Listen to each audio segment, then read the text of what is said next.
جارێکی دیکە حکوومەتی هەرێمی کوردستان کەوتە بە ڕەخنەی ڕێکخراوە نێودەوڵەتیەکانی تایبەت بە پاراستنی مافەکانی مرۆڤ. لە نوێترین راپۆرتیدا ڕێکخراوی هیومەن ڕایتس وۆچ ڕەخنەی لە حکوومەتی هەرێم گرتووە سەبارەت بە زیندانیکردنی مێرد منداڵان بە تۆمەتی پەیوەندیان بە داعشەوە. هیومەن ڕایتس وۆچ هێزە ئەمنیەکانی تۆمەتبار کردووە بەوەی شێوازی جۆرا و جۆری ئەشکەنجەدانیان لە دژی مێرد منداڵە دەستگیرکراوەکان بەکارهێناوە، هەر لە داخکردنیان بە جگەرەوە تا دەگاتە لێدانی تەزووی کارەبا. بەڵام لە بەرامبەردا حکوومەتی هەرێم زانێرەکانی ناو راپۆرتی ڕێکخراوەکەی ڕەت کردەوە. دیندار زێباری سەرۆکی لیژنەی هەڵسەنگاندن و وەڵامدانەوەی راپۆرتە نێودەوڵەتیەکان لە لێدوانێکدا بە NRC ڕاگەیاند راپۆرتەکانی هیومەن ڕایتس وۆچ لە چوارچێوەی راپۆرتی تایبەت بە مافەکانی مرۆڤدا نەماون. وتیشی ڕێکخراوەکە خەریکی دروستکردنی استراتیژیەکە بۆ دژایەتیکردنی دەستکەوتە ئەمنی و سیاسیەکانی هەرێمی کوردستان. هیومەن ڕایتس وۆچ لە راپۆرتەکەیدا ئاماژەی بۆ داوە لە 2 زینداندا کە لەلایەن وەزارەتی کار و کاروباری کۆمەڵایەتیەوە بەڕێوە دەبرێن 183 مێرد منداڵ کە تەمەنیان لە نێوان 11 بۆ 17 ساڵ دەبێت بە تۆمەتی پەیوەندیدار بە داعشەوە بەندکراون. لەو ژمارەیە 158 کەسیان لە سنتەری چاکسازی هەولێر بەندکراون و ئەوانی تریش لە دهۆک بوون.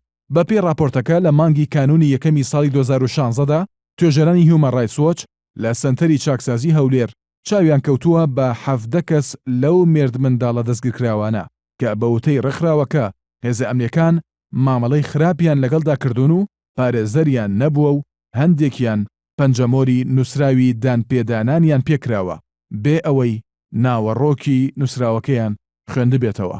لەم بارەیەوە دیندار زێباری بە NRC ڕاگەیاند پێشتر ئەوان زانیاری پێویستیان داوە بە هیومەن ڕایتس وۆچ، بەڵام ڕێکخراوەکە بە ئەنقەست ئاماژەی بە زانیاریەکانی ئەوان نەداوە.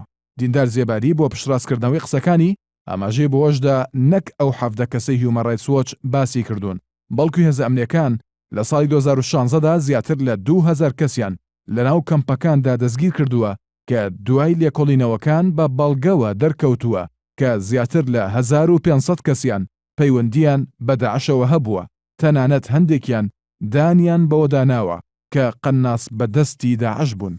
هەرچەندە دیندار زێباری ڕەخنەی لە هیومەن ڕایتس وۆچ گرت بەوەی لە راپۆرتەکانیدا بە ئەنقەست ئاماژەیان بەو زانیاریانە نەداوە کە پێشتر داویانە بە ڕێکخراوەکە، بەڵام ڕێکخراوەکە خۆی دەڵێت دیندار زێباری لە مانگی کانونی یەکەمدا وەڵامی داواکەی ئەوانی نەداوەتەوە و ڕوونکردنەوەی لە سەردۆخی منداڵە دەستگیرکراوەکان نەداوە.